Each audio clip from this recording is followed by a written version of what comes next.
नमस्कार, स्वागत है आप सभी का न्यूज इंडिया पर। आपके साथ मैं हूं आंचल कादियान।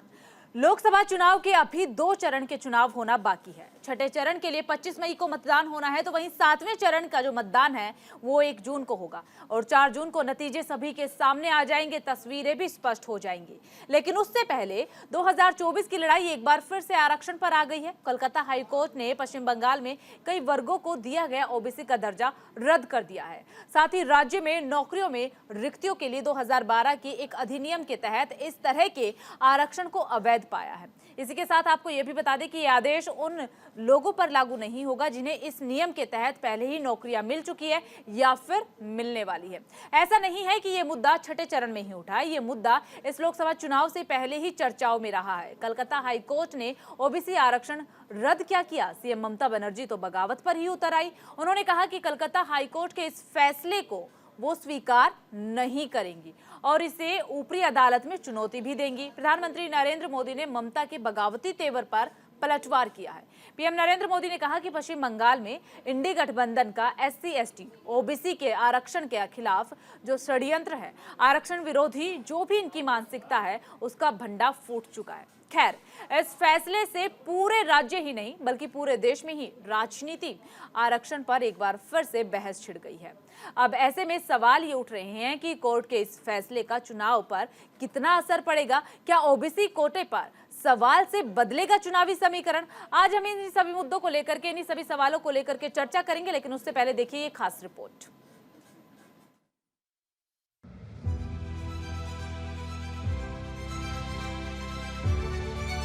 যে ওবিসি রিজার্ভেশন থেকে মুসলিমদের বাদ দিতে হবে, আমি তাদের রায় মানি না।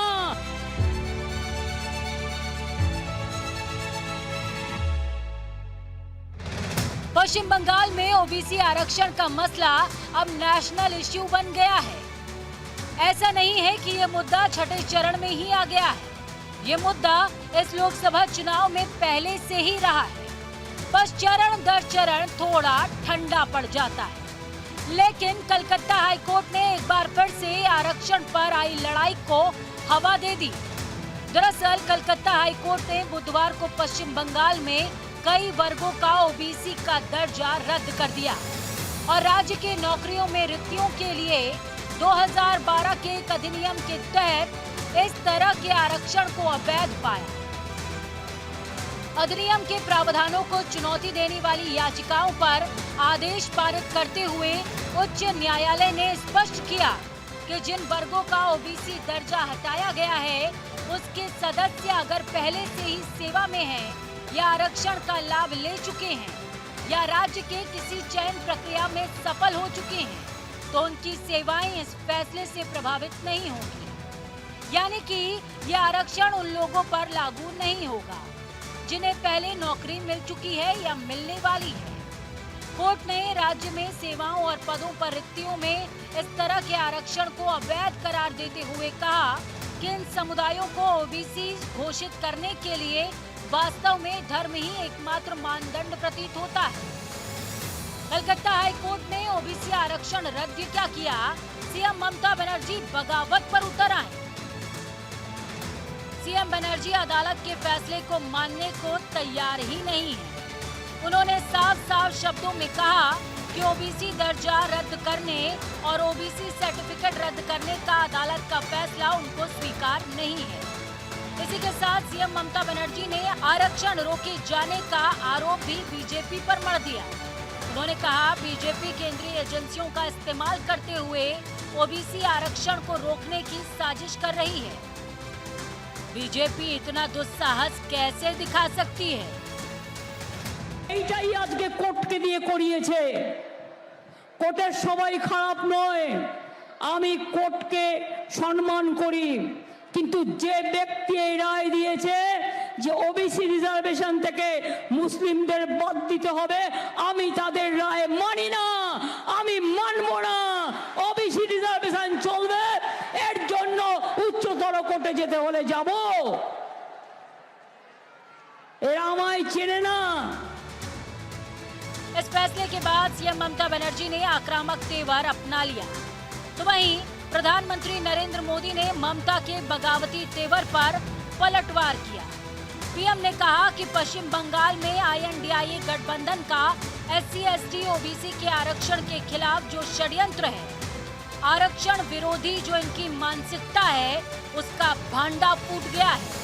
जो आरक्षण OBC को मिलना चाहिए वो सारा का सारा मुसलमानों को, और वो भी घुसपैठियों में बांटा जा रहा है।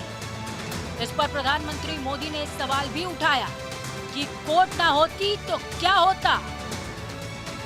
और बंगाल में भी इंडी जमात का SC/ST OBC के आरक्षण के खिलाफ उनका जो षड्यंत्र है, आरक्षण विरोधी उनकी जो मानसिकता है, उसका भंडा फूट गया है। बंगाल में इन लोगों ने क्या किया? बंगाल में इन लोगों ने मुसलमानों को रातों रात OBC के सर्टिफिकेट दे दिया था। जो आरक्षण OBC को मिलना चाहिए वो सारा का सारा मुसलमानों को, और वो भी घुसपैठियों में बांटा जा रहा था। तो वहीं केंद्रीय गृह मंत्री अमित शाह भी सीएम ममता बनर्जी पर हमलावर होते नजर आए। उन्होंने कहा कि ममता दीदी की तुष्टीकरण की राजनीति का पर्दाफाश हो गया। फिर क्या, कलकत्ता हाईकोर्ट ने ऐसा फैसला सुनाया जिससे पूरी राजनीतिक गलियारों में तहलका मच गया। आपको बता दें कि कलकत्ता हाईकोर्ट के इस फैसले से बंगाल में मुस्लिमों के करीबन 5 लाख OBC सर्टिफिकेट रद्द हो जाएंगे। इससे राज्य ही नहीं पूरे देश की राजनीति में आरक्षण पर एक बार फिर से बहस छिड़ गई है। अब ऐसे में सवाल उठता है कि कोर्ट के इस फैसले का चुनाव पर कितना असर पड़ेगा।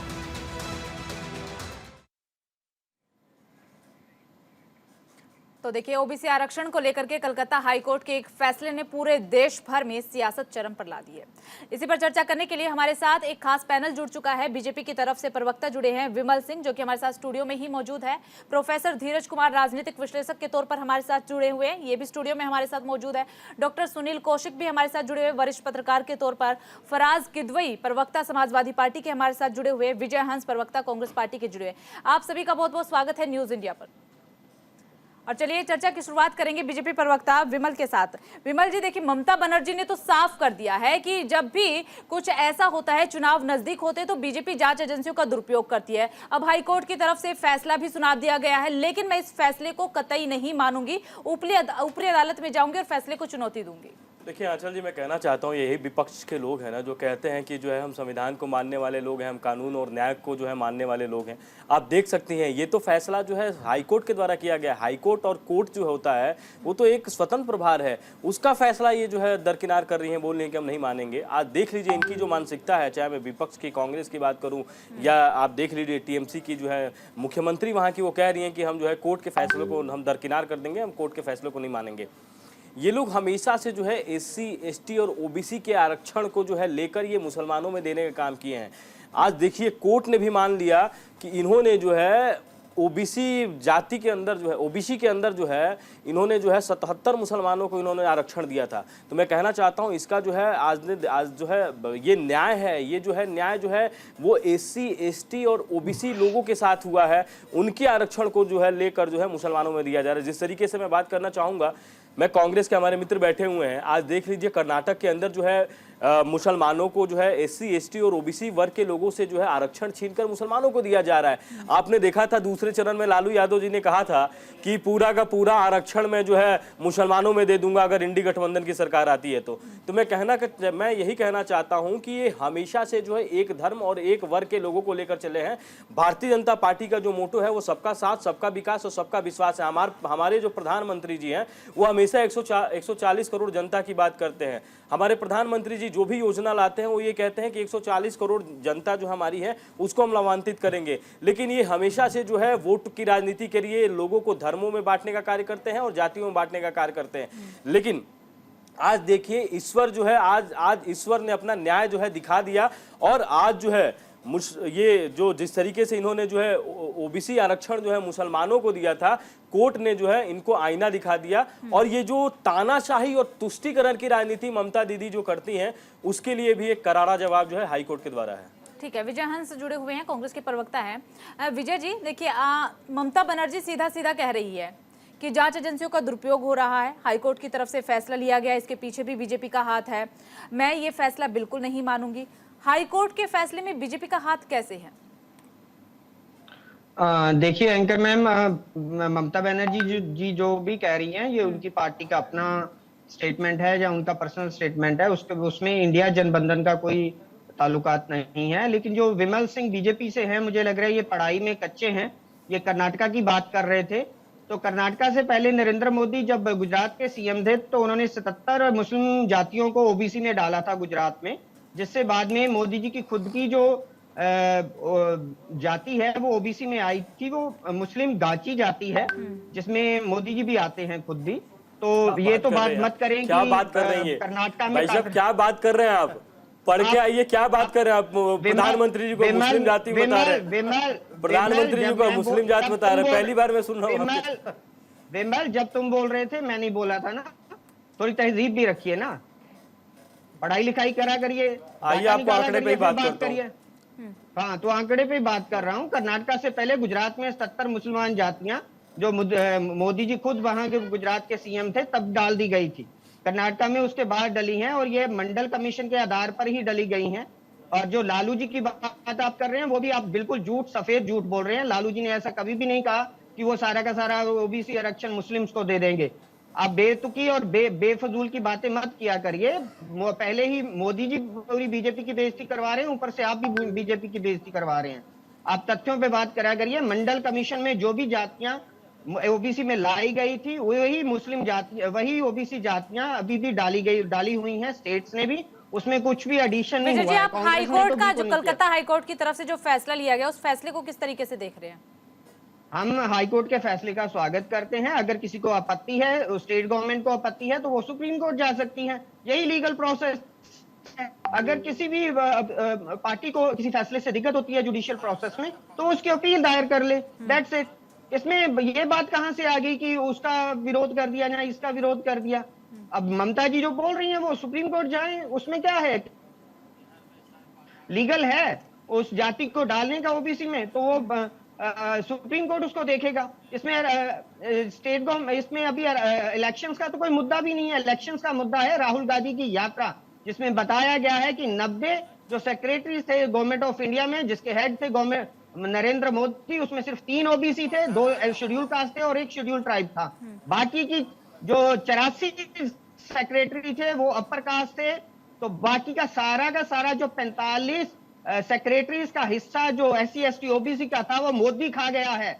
मोदी ने खिला दिया है अपर कास्ट को SC ST OBC का हिस्सा। इसके लिए मोदी जिम्मेदार है, RSS जिम्मेदार है। और SC ST जो जातियां हैं ओबीसी के अलायंस के जनबंधन में वोट डाल रहे हैं। 4 जून को हम जीत रहे हैं, और SC ST का OBC का जो भी आरक्षण है, उनका हिस्सा, उनकी हिस्सेदारी हम उनको देंगे। हम 30 लाख जॉब्स उनको देंगे, 50% आरक्षण नारी को देंगे, हम 1 लाख युवा को देंगे, हम 1 लाख गरीब नारियों को देंगे। तो ये जनतंत्र का देश है। ये किसी की हिटलरशाही नहीं चलेगी। मोदी ने चला ली 10 साल। ठीक है विमल जी। देखिए, मैं इनका जवाब दे देना चाहता हूं। भाई साहब पता ना कहां से पढ़कर आते हैं, और हो सकता है ये पार्टी के प्रवक्ता हैं, या मतलब हो सकता है कि नेशनल कॉलेज से पढ़ा हुआ हूं। अरे भाई साहब सुन लीजिए ना, बीच में टीपा टिप्पणी करके जो है डिबेट के माहौल को मत खराब करिए। ठीक है। केरल में किसकी सरकार है भाई साहब? केरल में किसकी सरकार है? केरल में जो है आपके गठबंधन की सरकार है। सुन लीजिए, सुनिए ना मेरी बात यार, बीच में टीपा टिप्पणी मत कीजिए। शिक्षा में जो है 8% का जो आरक्षण जो है, सुनिए, पूछ रहे हो तो जवाब दूंगा। भाई साहब बीच में टीपा टिप्पणी करके डिबेट के माहौल को मत खराब करिए। केरल में जो है 8% शिक्षा में जो है आरक्षण जो है मुसलमानों को दिया जाता है, पहली चीज। दूसरी चीज, संविधान में कहां लिखा है कि जो है धर्म के नाम पर आरक्षण दिया जाएगा? संविधान में बाबा साहब ने यह लिखा था कि जो है जाति के नाम पे जो है उनको आरक्षण दिया जाएगा। दूसरी चीज सुन लीजिए, सुनिएंगे भाई साहब, मत करिए ना। सुनिए, कर्नाटक में जो है मुसलमानों को अलग से जो है 4% का जो है लालू यादव मंडल रिपोर्ट भाई की साहब बात कर रहे बीच हैं, में मंडल टी पार्टी रिपोर्ट प्रेस को करके जो है आप अपने ठीक है विमल जी, विजय जी, ठीक है ठीक है ठीक है ठीक है, आपको मौका देंगे, लेकिन पहले एक प्रतिक्रिया सबसे ले लेते हैं। वरिष्ठ पत्रकार के तौर पर हमारे पास साथ डॉक्टर सुनील जुड़े हुए हैं, माफ कीजिएगा, डॉक्टर सुनील कौशिक जुड़े हुए हैं। सुनील जी, देखिए, आप किस तरीके से देखते हैं कलकत्ता हाईकोर्ट के फैसले को? कहा जा रहा है कि राजनीति हो रही है, वास्तव में राजनीति हो रही है या फिर ये फैसला सही में सही तरीके से अब हाईकोर्ट की तरफ से सुनाया गया? क्योंकि मामला अभी तो नहीं चल रहा है, 2012 से ही मुद्दा उठ रहा है। टीएमसी कह रही है कि चुनाव से ठीक पहले फैसला लिया गया है। हालांकि 2012 से जब मुद्दा हाईकोर्ट में है, उसके बाद 2014 के भी चुनाव हुए, 2019 के भी चुनाव हुए।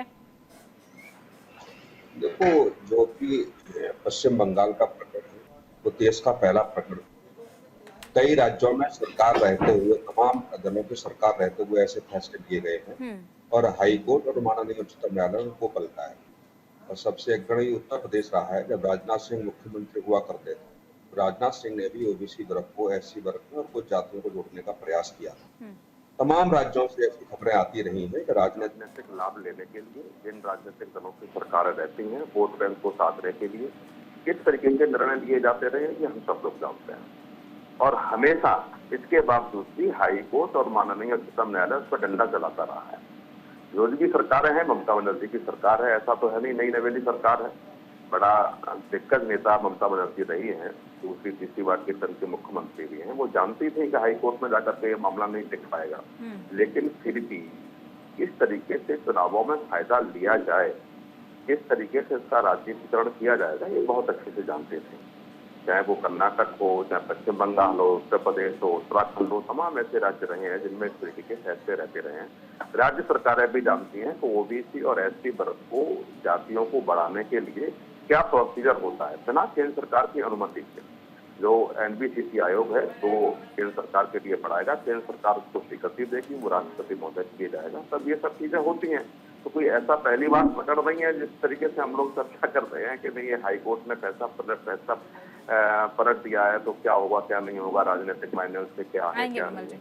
निश्चित तौर पर चुनावों के समय पर ऐसा होता रहा। ठीक है, प्रोफेसर धीरज कुमार भी हमारे साथ जुड़े हुए हैं। धीरज जी, आप किस तरीके से इस फैसले को देखते हैं? राजनीति हो रही है और जिस तरीके से आज ये फैसला आया है, कल फैसला आया बुधवार को हाईकोर्ट की तरफ से, तो क्या इस फैसले से चुनाव पर असर पड़ेगा, टीएमसी को नुकसान होगा?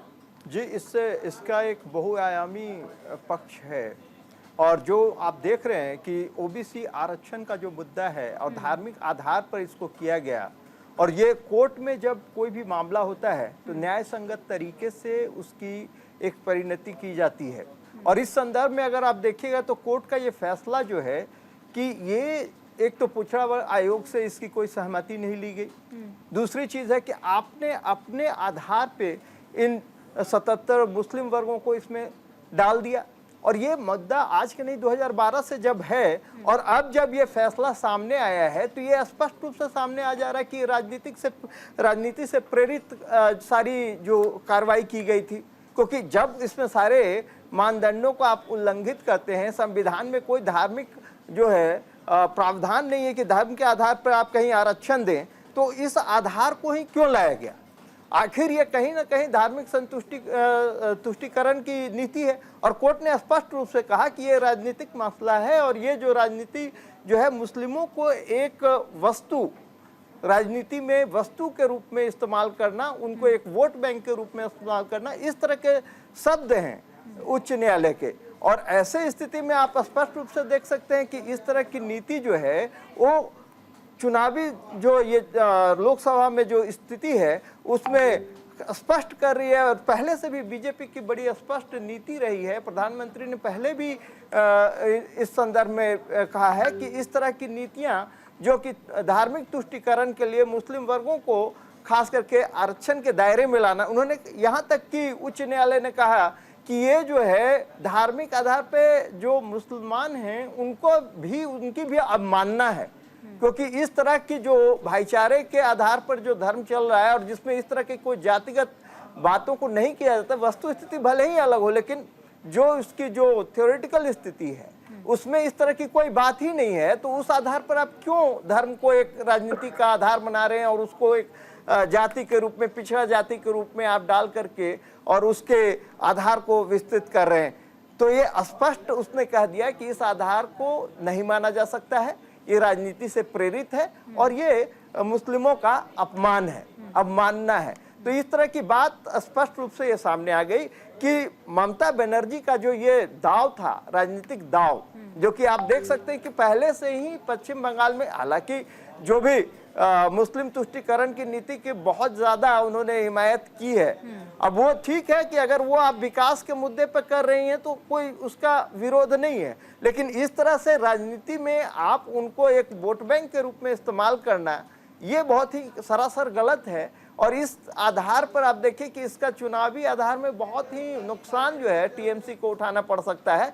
हालांकि हो सकता है कि इसके संदर्भ में एक दूसरा पक्ष ये उभर करके आता है कि जैसे ही ये बार बार जो ममता बनर्जी इसका विरोध कर रही कि हम लोग सर्वोच्च न्यायालय में जाएंगे, तो वो कहीं ना कहीं इससे फिर से तुष्टीकरण के आधार को खोल करके और उनके वोट को अपने पक्ष में इस्तेमाल करने के लिए कोशिश कर रही। हालांकि हमें नहीं लगता कि सुप्रीम कोर्ट भी इस मामले में किसी तरह की राहत उनको देगी, लेकिन तत्काल वो चाहती हैं कि किसी भी तरह ये मामला जो है सुप्रीम कोर्ट तक पहुंचेगा, सुप्रीम कोर्ट क्या कुछ फैसला लेता है उस पर बाद में डिस्कस करेंगे। देखते हैं कि सुप्रीम कोर्ट की तरफ से क्या फैसला लिया जाए। फराज किदवई, आपको क्या लगता है, फैसला सही लिया गया है या गलत? देखिए आंचल जी, एको आ रही है, क्या है कि हाई कोर्ट का जो फैसला आया है उस पे ममता बनर्जी जी ने क्या बोला है कि वो सुप्रीम कोर्ट जाएंगी।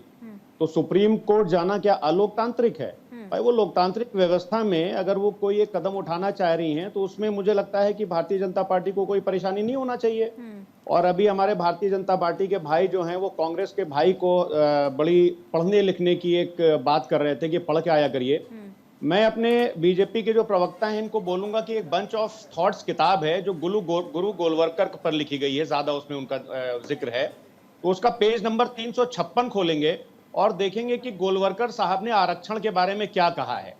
मैं 2 लाइनें उसकी बता देता हूं कि पेज नंबर 356, किताब का नाम है बंच ऑफ थॉट्स। उसमें गुरु गोलवलकर जी ने बोला है कि जो आरक्षण है वो कास्ट नहीं क्लास वाइज होना चाहिए। तो आरएसएस और भारतीय जनता पार्टी की ये नियति हमेशा से रही है कि किसी तरह से एससी, एसटी और ओबीसी का आरक्षण खत्म कर दिया जाए ताकि इस देश में जो है उनका एक छत्र राज हो जाए। अभी आप देखिए कि संविधान की बड़ी बड़ी बातें करते हैं। अरे साहब, दिल्ली में जीएनसीटीडी एक्ट जो है वो सुप्रीम कोर्ट के फैसले को किसने पलटा? मोदी सरकार ने पलटा या किसी और ने पलटा है? इसमें इलेक्शन कमीशन में जो अपॉइंटमेंट्स होने थे उसमें जो 3 मेंबर्स होने थे उसमें चीफ इलेक्शन कमिश्नर का होना था, एक प्राइम मिनिस्टर को होना था और एक लीडर ऑफ अपोजिशन को होता था। उस फैसले को किसने पलटा? मोदी सरकार ने पलटा। इनके जो प्रधानमंत्री जी के जो चीफ इकोनॉमिक एडवाइजर थे देब्रोतो रॉय, उन्होंने क्या बोला था? उन्होंने यही तो बोला था ना कि कॉन्स्टिट्यूशन जो है वो एक कॉलोनियल लेगेसी है और इसको बदल देना चाहिए। तो जो विचारधारा, जो लोग कॉन्स्टिट्यूशन को कॉलोनियल लेगेसी बोल रहे हैं, आज वो बात करते हैं कॉन्स्टिट्यूशन की। मोहन भागवत जी ने बिहार चुनाव में 2015 में क्या कहा था कि आरक्षण में समीक्षा की जरूरत है।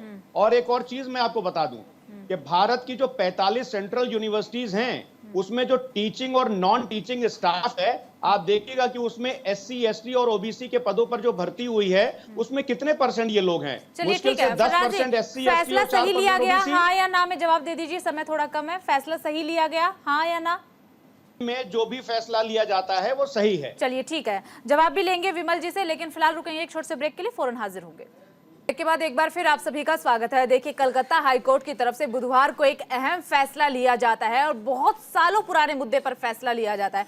मामला 2012 में कोर्ट में पहुंचा था और अब 2024 में फैसला आया, लेकिन फैसला आते ही बगावत देखने को मिली है। ममता बनर्जी साफ कह रही है कि वो हाईकोर्ट के फैसले को बिल्कुल नहीं मानेगी, सुप्रीम कोर्ट में चुनौती देगी। तो दूसरी तरफ बीजेपी की तरफ से भी ममता बनर्जी के बयान पर पलटवार किए जा रहे हैं। इसी पर चर्चा करने के लिए हमारे साथ खास पैनल जुड़ा और शुरुआत बीजेपी के साथ विमल जुड़े हुए हैं। विमल जी, देखिए, कई सारे सवाल आपसे हैं। अभी ब्रेक पर जाने से पहले समाजवादी पार्टी के प्रवक्ता की तरफ से भी सवाल उठाए गए थे, फर्राज जी की तरफ से, कि एससी एसटी की राजनीति खत्म कर दी है आप लोगों ने। इसके साथ ही जिस तरीके से ममता बनर्जी बगावती तेवर दिखा रही है, कह रही है कि ये जो फैसला है इसके पीछे बीजेपी का हाथ है, साथ ही ये आप लोग भी तो हिंदुत्व की बात करते हैं। देखिए आंचल जी, देखिए, मैं एक संवेदनशीलता से बोल रहा हूँ, मेरे बीच में टीपा टिप्पणी नहीं किया जाए। मैं बता देना चाहता हूं कि भारतीय जनता पार्टी का जो सबसे बड़ा मोटो है वो है सबका साथ, सबका विकास और सबका विश्वास। अंत्योदय की बात करने वाली यही पार्टी। अंत्योदय का मतलब होता है कि अंतिम पंक्ति में बैठा हुआ इंसान हो, किसी भी जात का हो, किसी भी धर्म का हो, उसका विकास होना चाहिए। इसके बारे में प्रधानमंत्री सोचते हैं और करते भी हैं। मैं सबसे पहले अपने कांग्रेस के मित्र का जवाब दे दूं। केरल में जो है लगभग 8% शिक्षा में जो है आरक्षण दिया जाता है। नौकरी में जो है 10% का आरक्षण जो है मुसलमानों को दिया जाता है। कर्नाटक में जो है 4% का आरक्षण जो मुसलमानों को दिया जाता है और 19% जो है आरक्षण जो है जो ओबीसी मुसलमान जो है उनको दिया जाता है। आपको मैं बता देना चाहता हूं कि जामिया इस्लामिया यूनिवर्सिटी है, उसमें एससी, एसटी और ओबीसी वर्ग के लोगों से आरक्षण छीनकर मुसलमानों को दिया गया है। जामिया यूनिवर्सिटी की बात कर रहा हूं। अलीगढ़ यूनिवर्सिटी है, उसमें भी एससी, एसटी और ओबीसी वर्ग के लोगों का आरक्षण छीनकर मुसलमानों को दिया गया है। मैं बात करता हूं आंध्र प्रदेश में। आंध्र प्रदेश में भी जो है मुसलमानों को आरक्षण दिया गया है। तमिलनाडु में जो है 90% मुसलमान जो है आरक्षण श्रेणी में है। अभी हमारे मित्र जो है समाजवादी पार्टी के पता ना कौन से किताब की बात कर रहे थे। हमारा देश किताब से नहीं, हमारा देश संविधान से चलता है और संविधान में जो है आरक्षण को जो है बताया गया है कि किस जाति को और किस वर्ग को कितना आरक्षण दिया जाए। और आप देखती हैं प्रधानमंत्री जी आप बता रहे हैं कि Bharatiya Janata party SC, ST और ओबीसी लोगों का जो है आपके कहने से आरक्षण खत्म कर दिया गया। हमारे विपक्ष के लोग सवाल उठा रहे हैं। मैं कहना चाहता हूं कि 60% लोग जो है हमारे भारत सरकार के मंत्री हैं जो एससी, एसटी और ओबीसी वर्ग से हैं। पहली बार जो है हमने जो है राष्ट्रपति जो है हमने बनाया जो उस समाज से, आदिवासी समाज से आती हैं। मैं कहना चाहता हूं कि भारतीय जनता पार्टी सबको साथ लेकर चलने वाली पार्टी है। हमारे प्रधानमंत्री जी कभी जो है जाति और धर्म की बात नहीं करते। कितने उम्मीदवार इस बार उतारे हैं चुनावी मैदान में? देखिए भारतीय जनता पार्टी जो है, भारतीय जनता पार्टी का एक उम्मीदवार है जो मुसलमान समुदाय से नहीं। हाँ, दूसरी चीज जो है आप देखिए जो है दानिश अंसारी है जो उत्तर प्रदेश सरकार में जो है अल्पसंख्यक मंत्री हैं, वो भी जो है मुस्लिम जात से हैं, उनको मंत्री बनाया गया है। मैं कहना चाहता हूं कि आज देखिए अगर भारतीय जनता पार्टी अगर मुसलमानों की बात अगर नहीं करती, हमने जो है 3 तलाक पे एक्ट बनाया, हम जो है जो भी अपनी योजना लेकर आते हैं, आप चले जाइए कश्मीर के अंदर, हमारे योजना को सबसे ज्यादा अगर लाभान्वित कोई हुआ है तो मुसलमान जात के लोग हुए हैं, मुसलमान धर्म के लोग हुए हैं। दूसरी चीज सबसे पहले हमें यह समझने की जरूरत है कि आज का जो टॉपिक है वो ओबीसी वर्ग के जातियों पर नहीं है, ओबीसी वर्ग के धर्म पे है। 77 जो है ऐसे जो है मुसलमान की जातियां हैं जिनको ओबीसी वर्ग में जो है शामिल किया गया था, जिसके तहत उनको फायदा दिया जा रहा था टीएमसी के द्वारा, स्टेट गवर्नमेंट के द्वारा, और हाईकोर्ट ने उस पर जो है रोकथाम लगाया है। तो हमें समझने की जरूरत है। हमारे बहुत सारे ऐसे पैनलिस्ट हैं जो अभी कंफ्यूज है। दूसरी चीज मैं बता देना चाहता हूं कि हम हमेशा जो है आंचल जी, हम हमेशा जो है बात करते हैं लोगों को कि हम विकास की बात करते हैं। हम हमेशा, आप देखिए प्रथम चरण में हमने क्या बात किया कि हमने जो भी कार्य किए हैं, हमारे प्रधानमंत्री जी चाहे 14 करोड़ लोगों को नल से जल के जरिए पानी पहुंचाया है, हमने 3 करोड़ लोगों को बिजली पहुंचाया है, हमने 81 करोड़ लोगों को जो है राशन पहुंचा रहे हैं। हम जो है सड़क जो है आज देखिए एक्सप्रेसवे का प्रदेश, आज एक्सप्रेसवे का ये देश बना हुआ है। हमने जो है यहाँ जो है एम्स जो है पहले 7 था, हमने 23 एम्स खोला। हमने जो है देश के अंदर जो है एयरपोर्ट खोले। हम ये कहना चाहते हैं कि हम विकास के नाम पर जो है ग्राउंड लेवल पे जाते हैं, हम लोगों से जो है विकास कार्यों को बताकर जो है वोट लेते हैं। लेकिन आरक्षण की बात किसने की? आरक्षण की बात लालू प्रसाद यादव ने किया। और हमारे कांग्रेस के जो मित्र बैठे हुए उनको पता नहीं है, जाकर गूगल और यूट्यूब कर लीजिए। लालू प्रसाद यादव जी ने बाकायदा कहा है कि हमारा जब इंडिया गठबंधन आ जाएगा तो पूरा का पूरा आरक्षण मुसलमानों में दे देंगे। समझ गए? ये जाके आप गूगल यूट्यूब कर लीजिए। हम जो है हमेशा सब जातियों को दिखा दे ना, दिखा दे भाई, दिखा दे अभी यूट्यूब। भाई देखिए, एक तो तमीज होनी चाहिए बात करने की। दिखा दे और दिखा दो करने की आप नहीं है। आप एक तमीज से बात कीजिए। आप एक नेशनल चैनल को बैठ के किसी प्रवक्ता को आप रेतरे नहीं कर सकते। जो ओबीसी है वो मंडल मैं एक बार आपसे अनुरोध करूंगा आपके कैमरामैन से कि एक बार ये जूम करके इनको दिखा दीजिए कि लालू प्रसाद यादव जी ने क्या बोला है। गूगल, आपके फोन में गूगल होगा ना, गूगल क्रोम पर जाइए और जाकर सर्च कर लीजिए कि लालू प्रसाद यादव जी ने क्या वक्तव्य दिया था। नहीं मिला है, मंडल कमीशन की रिपोर्ट में यह दर्ज है। ओबीसी आरक्षण जातियों के आधार पे मिल दिया गया है, धर्म उसमें कहीं आता ही नहीं है। तो बोली तो यही तो मैं जानना चाह रहा हूँ, यही तो मैं बताना चाह रहा हूँ आपको कि ओबीसी आरक्षण जो है कमीशन की रिपोर्ट ओबीसी का ठेकेदार मत बनिए, मैं खुद ओबीसी हूं। मंडल कमीशन की रिपोर्ट पढ़िए, फिर मुझसे बहस करिए। मंडल कमीशन की रिपोर्ट के आधार पर ही सारे आरक्षण ओबीसी में दिए गए हैं। लालू जी उसको अच्छे से जानते हैं। हमारे ओबीसी जातियों के आधार पर बोला गया, धर्मों के आधार पर नहीं बोला। आप अपने व्यक्तित्व पर खड़ा रहिए, आप अपने बातों पर स्टैंड लीजिए। आपने कहा कि हमारे जो है बोला गया है ओबीसी जाति के लोगों को जो है आरक्षण देने के लिए, धर्म के लोगों को नहीं। ऐसा नहीं है कि मुसलमानों को ओबीसी में लाकर उनको जो है आरक्षण दिया जाए। विमल, मंडल कमीशन की रिपोर्ट को पढ़ के आओ, उसमें जातियों के बारे में दर्ज है। तो मैं जातियों की तो बात कर रहा हूँ, आप धर्मों की बात कर रहे हैं, मैं तो जातियों की बात कर रहा हूँ। उसमें मुस्लिम जातियां भी हैं, उसमें जातियों के आधार पे दिया गया है। मंडल कमीशन की रिपोर्ट को पढ़ के आओ। आरक्षण जो है संविधान में क्या कहा गया है? संविधान कभी आपने पढ़ा है? देश का संविधान जिसमें लिखा गया है बाकायदा, बाबा साहब ने लिखा है कि ये जो है आरक्षण जो है हमेशा जाति के आधार पर दिया जाएगा, धर्म के आधार पर आरक्षण देने की बात संविधान में नहीं किया गया है। अगर संविधान के बारे में बात करते हैं, संविधान की दुहाई देते हैं, तो कम से कम संविधान। ठीक है, फर्राज किदवई का रुख करते हैं, ठीक है विजय जी, आपके पास लौटेंगे जब आपका समय दिया जाएगा, आप अपनी बात रखिएगा। फर्राज के पास जाते हुए, फर्राज जी, जिस तरीके से फैसला आया है, ममता बनर्जी ने एक उदाहरण भी दिया है शिक्षक भर्ती घोटाले का। शिक्षक भर्ती घोटाले मामले को लेकर दिया कि बीजेपी ने माहौल बनाया उस वक्त जब शिक्षक भर्ती घोटाला चर्चा में था, लेकिन ऊपरी अदालत ने क्या किया, उस पर स्टे लगा दिया। ठीक उसी तरीके से हम भी इस फैसले को लेकर के ऊपरी अदालत में जाएंगे और इंतजार करेंगे कि ऊपरी अदालत क्या कुछ फैसला लेती है, लेकिन कलकत्ता हाईकोर्ट का फैसला हम बिल्कुल नहीं मानेंगे।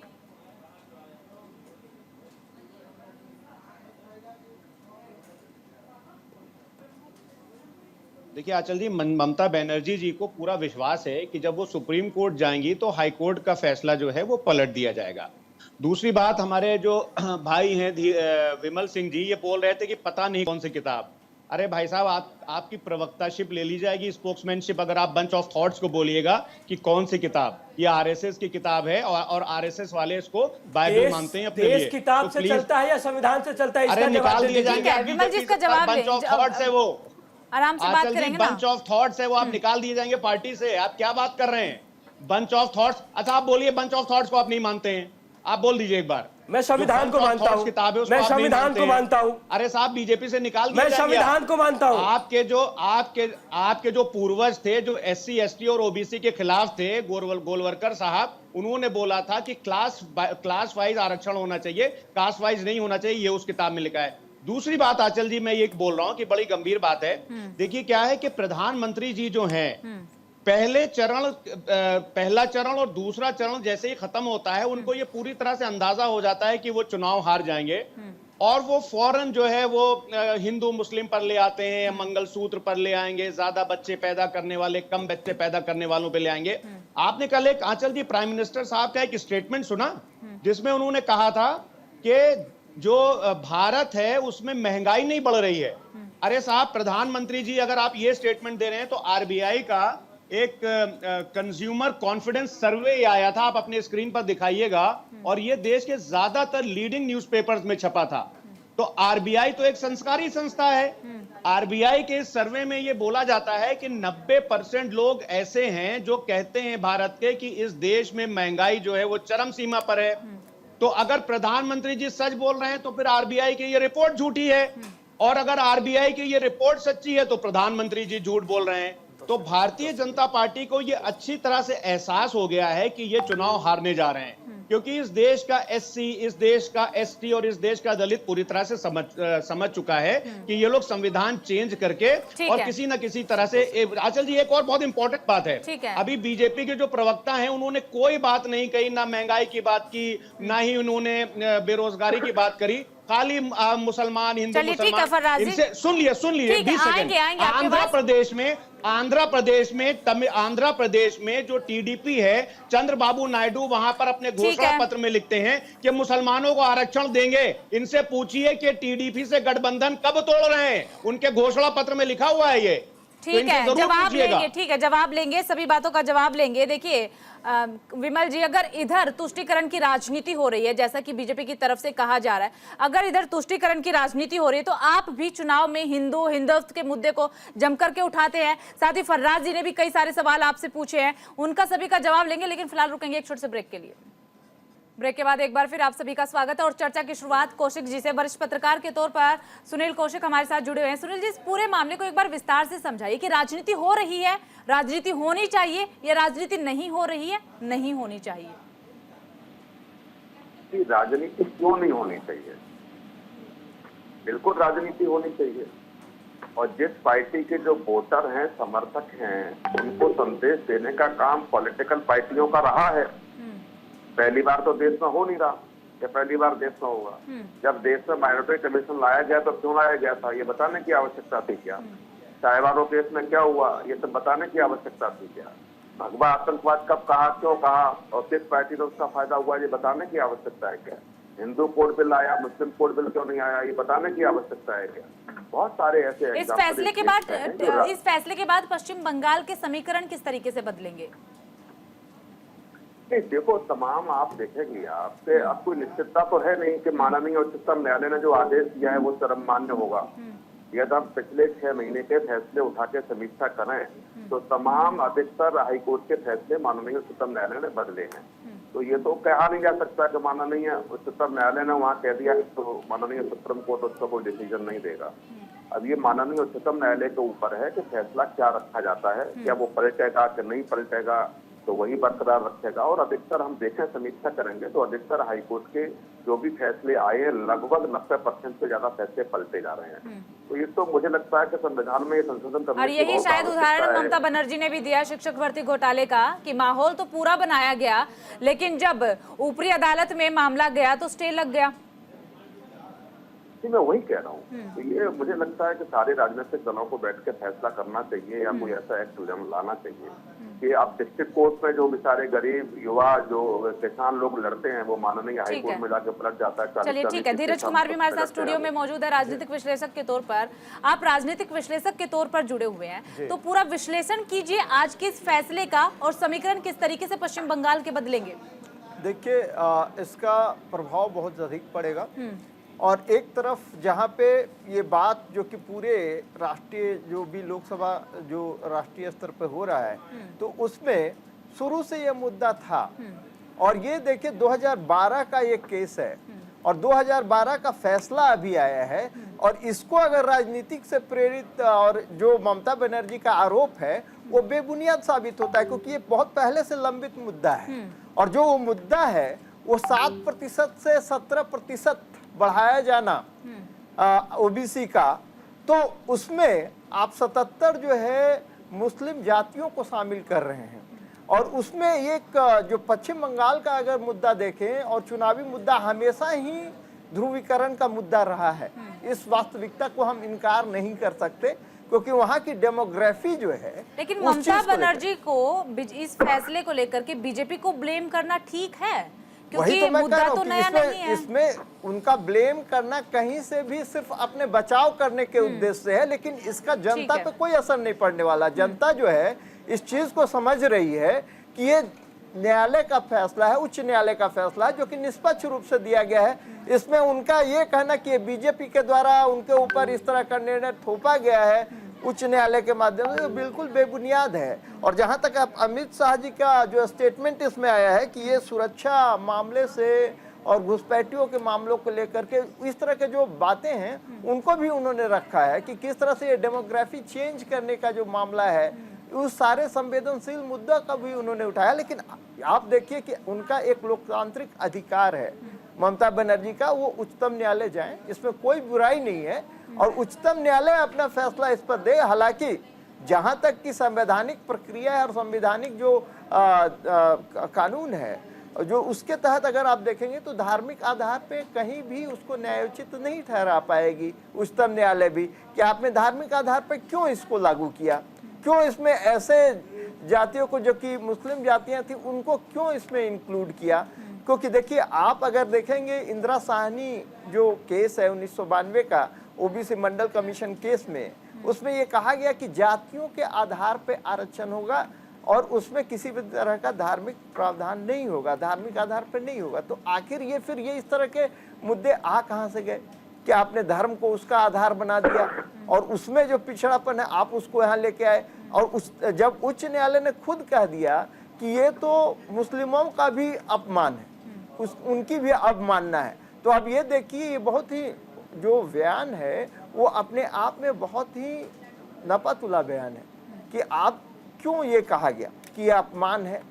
क्योंकि आप देखिए कि मुस्लिम जो भी हैं उनमें अगर जातियां हैं भी, लेकिन उस तरह की जो एक सैद्धांतिक आधार पर उनमें ये कहा जाता है कि कोई भाईचारा का संदेश है, तो फिर आखिर ये बंटवारा जो है और उसमें जो हकीकत है कि बहुत सारी जातियां पिछड़ी हुई हैं, लेकिन हम उसको धार्मिक आधार पर नहीं दे सकते। ठीक है, तो ये मुद्दा इस रूप में जो है इनके लिए बहुत बैकफायर कर सकता है, उनके लिए बहुत ज़्यादा नुकसान हो सकता है कि इन्होंने ये इस तरह के मुद्दे को आगे बढ़ाया और ये मुद्दा जो है आगे चलकर न्यायोचित ढंग से सफल नहीं हो पाया।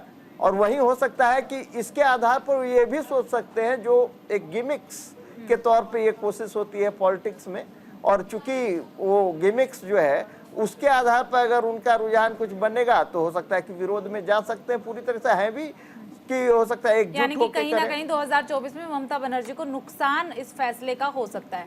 विजय जी, बीजेपी की तरफ से कहा जाता है आपकी पार्टी भी, लेकिन टीएमसी तो करती ही करती है, पूरा विपक्ष तुष्टीकरण की राजनीति करता है, कांग्रेस भी विपक्ष में ही है। आंचल जी, मैं आपको बताना चाहता हूं कि 1931 में कांग्रेस के अधिवेशन में, कराची अधिवेशन में राइट टू वोट डिस्कस हुआ था, जिसमें उस अधिवेशन में ये सर्वसम्मति से पास हुआ था कि जब भी हमें आजादी मिलेगी तो हम SC ST और महिलाओं को, सारे सिटीजन्स को राइट टू वोट देंगे। 1946 में जब कॉन्स्टिट्यूंट असेंबली बनी, जो बाबा साहब उसके अध्यक्ष बने, सर्वसम्मति से एक्सेप्ट RSS के श्यामा प्रसाद मुखर्जी के, सबने ये सर्वसम्मति से पास किया कि SC ST महिलाएं सबको बिना किसी कास्ट, क्रीड, रिलीजन, रेस के सबको अधिकार दिया गया राइट टू वोट का।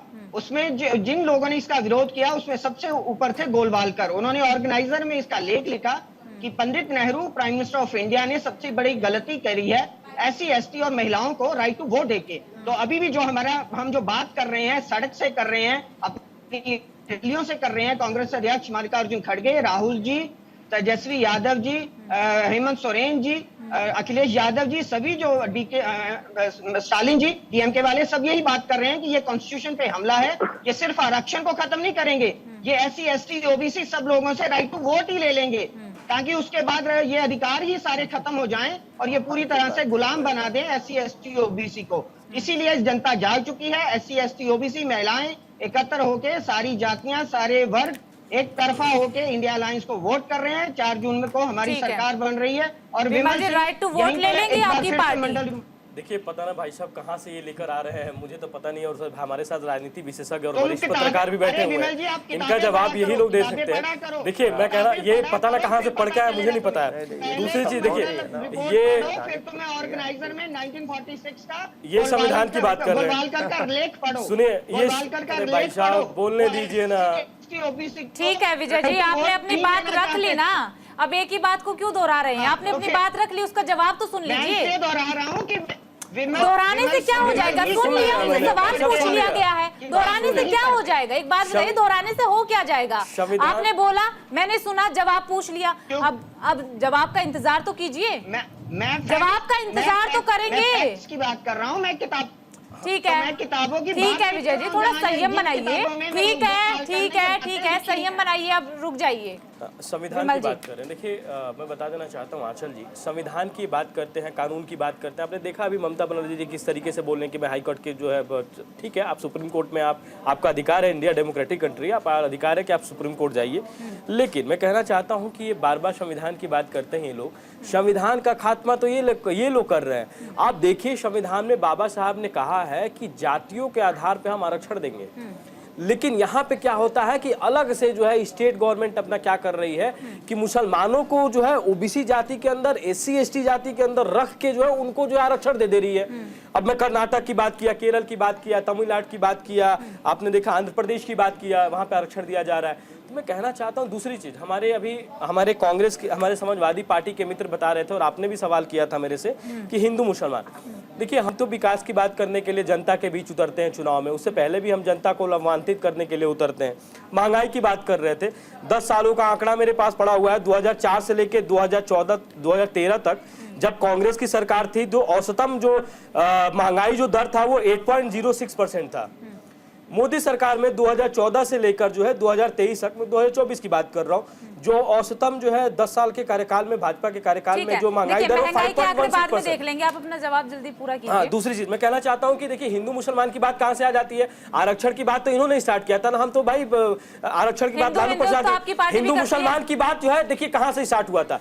फवाद चौधरी जो है पाकिस्तान के जो मंत्री रह चुके हैं, उन्होंने कहा था कि जो है राहुल गांधी सबसे अच्छे जो है प्रधानमंत्री बन सकते हैं।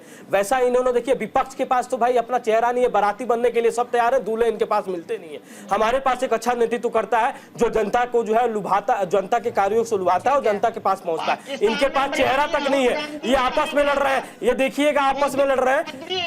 2019 में भी एक गठबंधन बनाया थे, हाथ जोड़कर खड़े थे, आपने देखा था, हाथ जोड़कर सब खड़े थे, और क्या हुआ था? जनता ने इनको करारा जवाब दे दिया था। इस बार जो है ये हाथ जोड़ के सारे हाथ पकड़ के खड़े हैं और जनता जो है 4 जून को इनको बता देगी।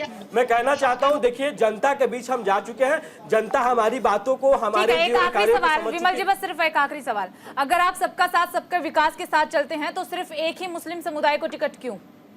देखिए, मैं कहना चाहता हूं कि देखिए, भारतीय जनता पार्टी हमेशा राष्ट्र की बात करती है और हम राष्ट्र को लेकर चलते हैं, हम सबको साथ लेकर चलते हैं। आप देखिए, हमारी भारतीय जनता पार्टी नहीं, सिर्फ एक ही टिकट, तो एक टिकट से क्या होता है? हम योजना बनाते हैं, हम योजना तो सबको देते हैं ना, ऐसा थोड़ी ना। हमारे प्रधानमंत्री जी जब भी बात करते हैं 140 करोड़ जनता की बात करते हैं। हम मुस्लिम जो है 3 तलाक पर एक्ट बनाए हैं, हम हमेशा मुसलमानों के लिए करते हैं, हम इनकी तरह हिंदू मुसलमान थोड़ी ना करते हैं। समाजवादी पार्टी के मुलायम सिंह यादव ने हिंदू मुसलमान की बात कर रहे हैं, समाजवादी पार्टी के मुलायम सिंह यादव ने कहा था अगर राम भक्तों के ऊपर गोली नहीं चलवाता तो एक वर्ग के लोग का जो है मेरे ऊपर से विश्वास खत्म हो जाता।